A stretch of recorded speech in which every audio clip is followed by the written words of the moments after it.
Good evening. It's dark. I don't understand why this lighting thing gets to me.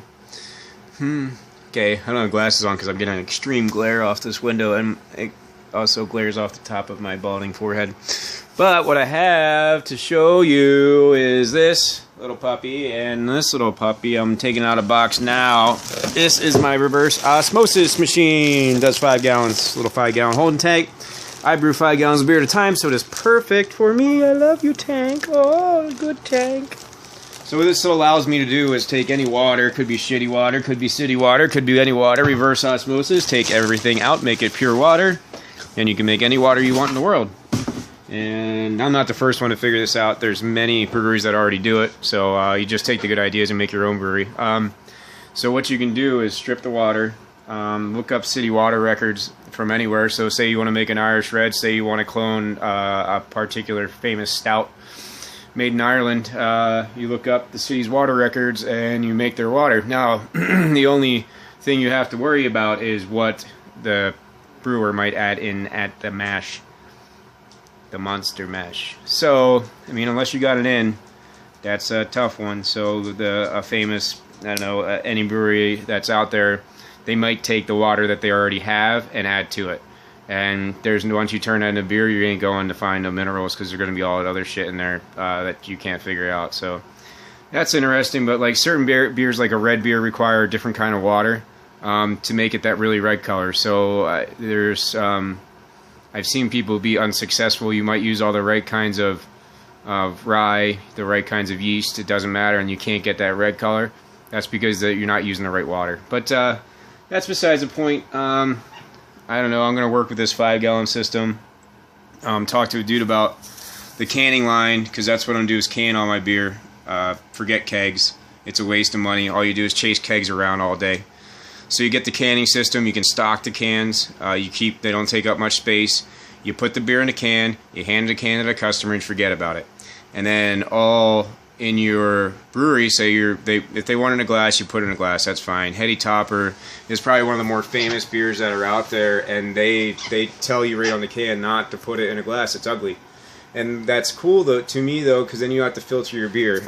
You just leave it the way it is, throw it in a can. It doesn't have to look pretty. You know, you just drink it right out of the can. Most people are comfortable with that. If they want to pour it into a glass and look at how filthy it is, man, they can go ahead. My first beer is filthy because I forgot during when I was doing the sparge, I forgot to filter the little bit in the bottom back through the top, and then you wait until it's clear. So this is my fermentation room. Turn on the light. I keep it dark in here, and of course it's lined up with Penn's gear, a little Pittsburgh gear here, and all that kind of stuff, because you want to surround your beer with winners. So this is Antares. This is an Imperial Red. I don't think the alcohol is going to be where I want to be on it, but it is a lovely looking beer. What's it sitting at? 68. So turn this heat up a little bit because it might get a little colder. What are we at here? 68. Perfect in here. So this is going to be my dry hop for it. Magnum. It's good for Pilsners. That has Citra and Amarillo in it.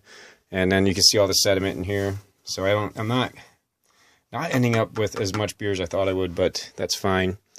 So that'll all settle out. I'll move it to a secondary. I'm going to mount another one underneath this or right over here and just use the gravity, and it'll go into a secondary ferment, and then I'll dry hop it in the secondary. And that will be it. I can either force carb it, or I can put it into bottles with primary sugar and bottle condition it. And then we find an audience. In the meantime, just trying to secure financing. I think I finally got that going with a company out in California working with a chick named Elaine. She's very good, very good, very good. She knows all the contacts. So all she wants to do is get me the money to lease my equipment, and then they make money, and I make money, and the people get the beer. Not a bad deal to me. Let's make this work, So I'm going to go relax, I guess. I think I did my 22. I can't remember. I'll do 22 more. It doesn't matter. I was in that accident last night, so my back is kind of hurting me, but I got the hot tub outside, but it's just rainy right now.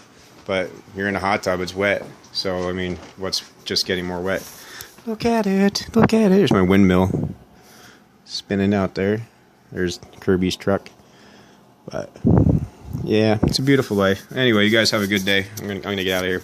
Bye bye.